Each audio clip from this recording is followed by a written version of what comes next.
Here's what's happening at Ewetopia Farms today. God, I don't even want to say it in case I jinx it. We might be about to witness a birth. Hay right now? That's right, poke it. Poke the hay? Poke the hay. Oh, right in there good and deep? So it's only about 7%. Yeah, definitely won't mold at all. In the field, delivering string. So let's get haying. Okay. What do you all see out here? Well, the first thing you should be noticing is blue skies with hardly any clouds, because that's something none of us have seen for quite some time.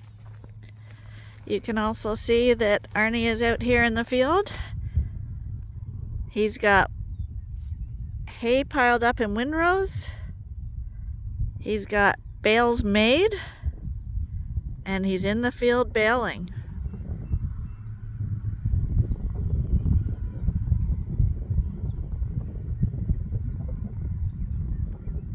I'm not sure if he's tested the bales yet, because these are supposed to be dry bales. He does have a probe, so we'll see what these are testing at. They have to be 15% or less moisture in order for them to not mold and go bad. If that's what they're scoring, they're gonna be great feed for us.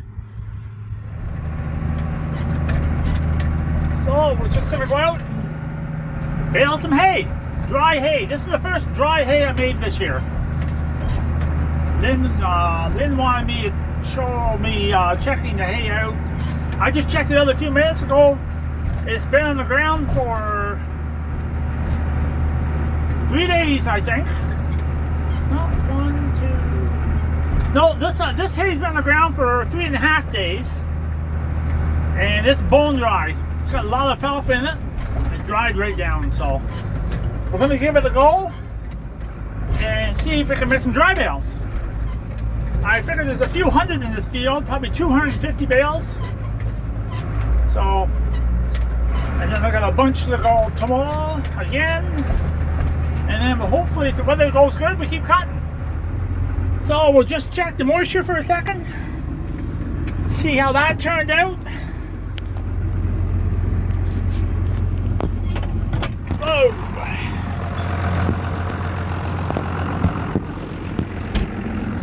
So there's the bale right there. Lots of dust coming from the bale. Hay's a little coarser than I like to have it, but it is what it is. So we're going to check to see if the battery's good. Battery's good. Let me give it a little probe here and test it. Oh, it's not even going to read. We'll grab another spot right there. Give it a test.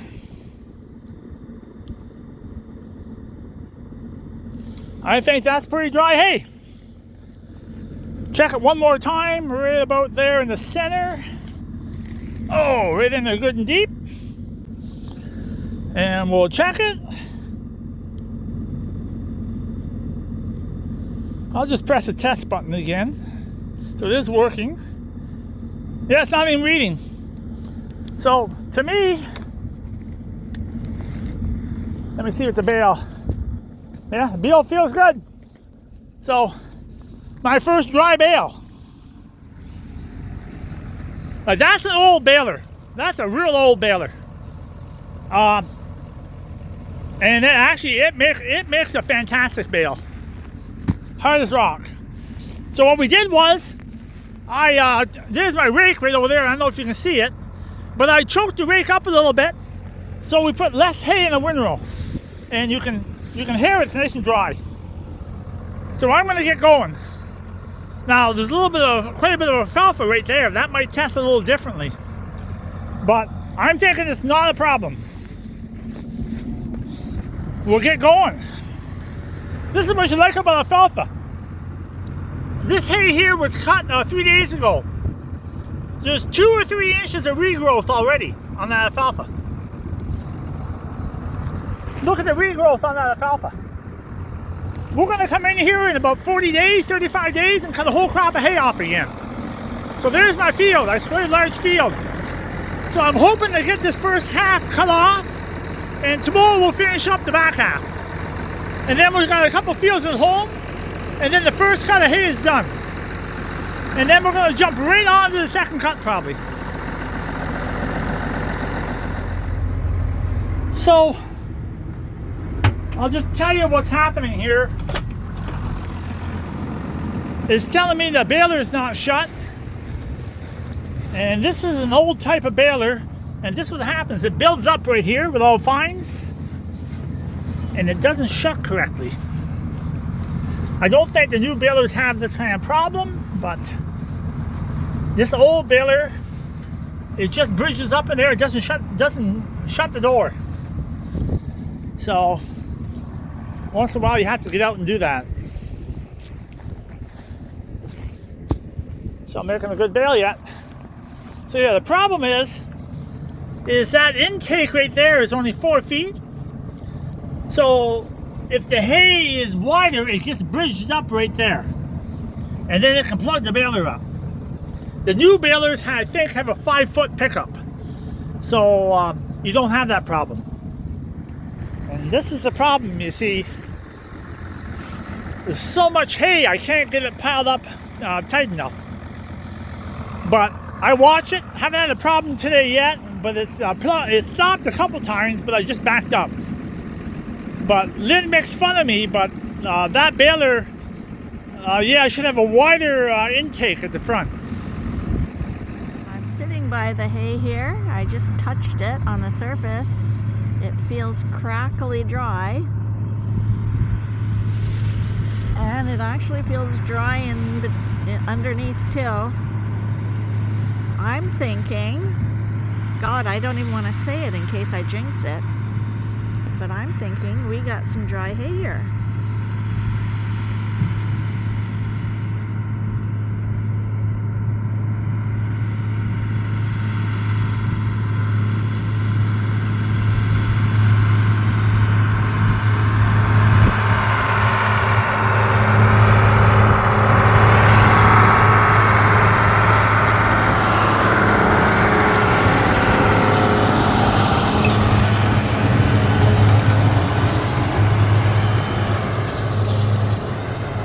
Dust coming from the baler is horrible for me with my allergies to hay and dust, but for making hay, that's what you want to see.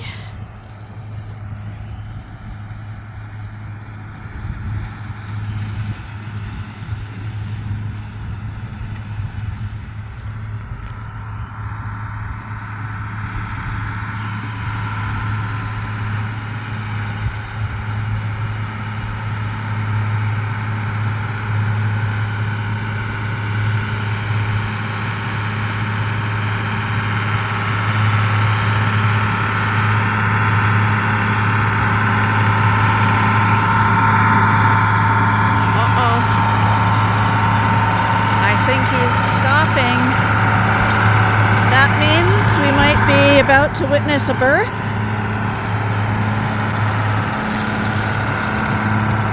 It doesn't take long for a baler to birth a bale, and there we go.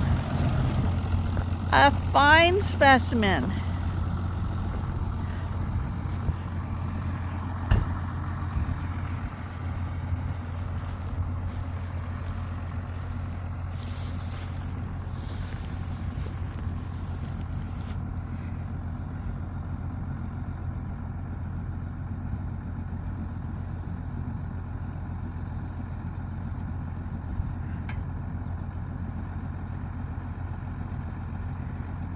Balers, you don't have to clean that out like that. Have you guys noticed that every time Arnie talks about something, once he's had something new for about a month, he starts on the next thing that he needs new? Technology, it's just he's moving ahead. I tell you what's wrong here, okay? There's way too much hay. And see how wide that is? I only have a 4-foot pickup. The new balers have 5-foot pickup. So what's happening is this is bridging up in the pickup a little bit. Yeah. But the hay, you see, it's nice and you hear it dry. Yeah. See, it sounds dry. Have you poked it yet? I poked it, hon. Okay. Can we see you poke it? Okay, I couldn't even get a reading on it. Okay. Can we see you poke it? The hay right now? That's right. Poke it. Poke the hay? Poke the hay. Okay. Here he comes with the poker. The probe. Okay, you want to read it here? We're gonna probe it. So this is one's really made for dry hay. It only goes up to 40%. It's not made for wet hay, it's made for dry hay. Which is what this is. This is, yeah. So the green part is good. The yellow part is high risk. And the red part says you shouldn't be farming. We should be wrapping it. Shouldn't be farming. We should be wrapping if it's in yellow or red. So when I press a little check mark here to see if the battery's good first. And the battery goes to the green mark, that means the battery's good. And we're gonna poke it right in there. Oh! And we're gonna check the little moisture. And it doesn't even read. What about if you poke it in the middle? Well, maybe a wet spot right there. The middle. See? I know, there's a wet spot there. Let's see what that happens there. Oh, a little bit. But it's not even 15%. Where's 15? Oh, yeah. So it's only about 7%. Yeah, definitely won't mold at all. Okay, that is the best news we've had in probably 3 months. Oh, there's a bad spot. Oh, great. Went right to the yellow. See, I told you to go middle. Okay. Now, I told you I shouldn't have spoken too soon. It's just because there may be a little green blob. But in that whole bale, that little blob won't make any trouble, huh? I thought the blob is what causes it to ruin the whole bale. No. No, it doesn't even read. Do the core here. Yeah, the core is The core is most times fluffy. It reads a little bit. 16%. What is that? 16, it looks like. Yeah, a 15, yeah. Went I back, definitely won't mold. but it went, yeah, I Never think mold. it looks, green goes to about 18, it looks like. Yeah, I'm gonna guess my experience at farming is if your hay doesn't breathe at all, it's probably gone to seed. It's way too dry. It doesn't hold a lot of value. It's gonna have a little life in it. But I'm pretty happy with that. Just a little coarse. It should be a little finer, right? Yeah, it looks coarse, but what's more important is that it's not moldy. No, So won't mold. that's the main thing. And plus, this is going to be stored kind of outdoor, not outdoors, but in the lean-to where air will air it out too. So it should have a 15. So you can you start feeding this right away? Oh, you could. I wouldn't. Yeah, you could. You could feed it right tonight. Yeah. Now, most people will say, you see how it read a little bit of moisture? Most people will say, just don't stack them in the barn yet. Leave them in the field as long as possible for a few days a week, and they'll loosen up and they'll air out. Yeah, but we're not putting it in a barn. We're just putting it out in the lean-to. Yeah, but still, you're stacking them on top of each other. You should just leave them in the field as long as you could. Just let them air out. Yeah, but we're not going to do that, right? No, I'm Because the one thing about leaving them out in the field is they get rained on. Well, if you get and a then heavy downpour, you can lose 4 or 5 inches of that hay. Right, so that kind of defeats the whole purpose. So I need a 5-foot pickup on that baler.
in the back seat? Turkey eggs. Did you ruin them? No. Fortunately, we've uncovered a turkey nest. And Arnie's seen a hawk around here. This egg doesn't belong over here. I don't know. Now the nest is exposed. I'm guessing that's not a good thing, because the mom can't sit there anymore without the hawks going after her. Kind of the sad part about farming. You don't know that they're there. I just went home and Arnie called to say that he needed string for the baler. So I'm back in the field delivering string.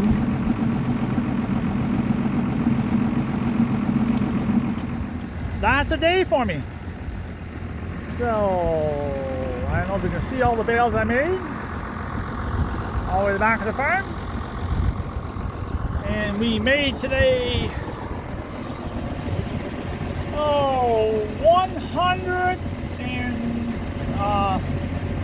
121 bales off this piece, and I'm going to try to bale that tomorrow. I'm not sure what time it is, but you can feel the day is already getting a little cooler. I think it's around 6 o'clock tonight, 6:30, and the temperature's already dropped, so the humidity's coming in. But the hay, the bales are still quite hard yet. I'll show you. So the hay's still looking good. There goes my neighbor, just checking up on me. So tomorrow we're going to bale this up. I'll rake it probably about 10 o'clock in the morning.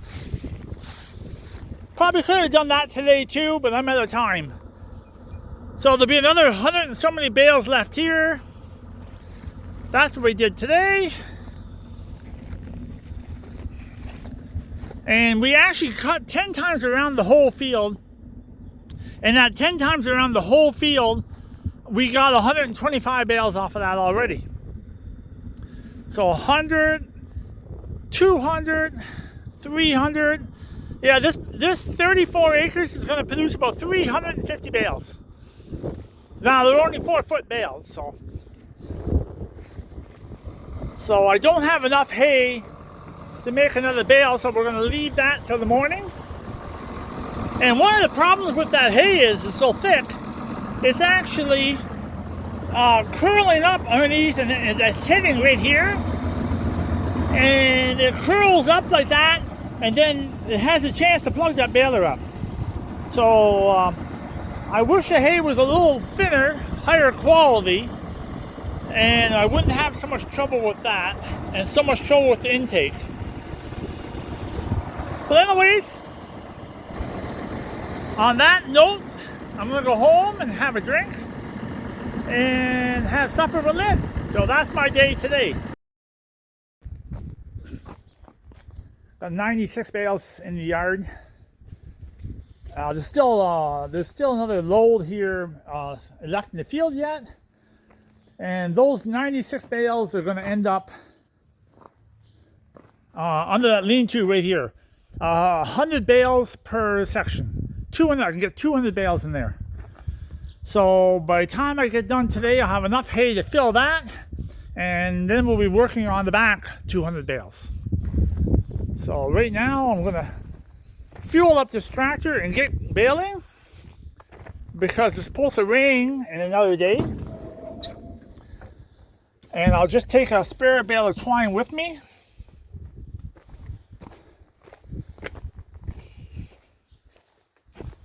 See what the size is doing. Oh, so I can't bring any twine with me. Okay, so on that note, we'll probably see you shortly. I'm gonna go and start baling. We're starting to get the bales in the yard. Arnie's taking them off the wagons, stacking them outside for now.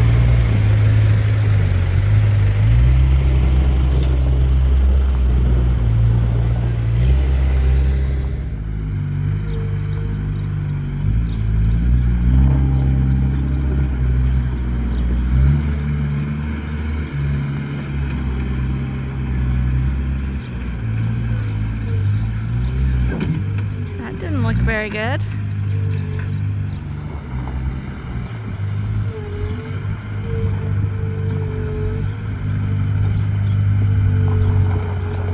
So that was part one of the haying. Despite it getting rained on, it looked really good. So our fingers are crossed that it's going to be great hay once we start feeding it. I think it will be. Anyway, thanks for joining us, and we'll see you in the next one. Bye for now.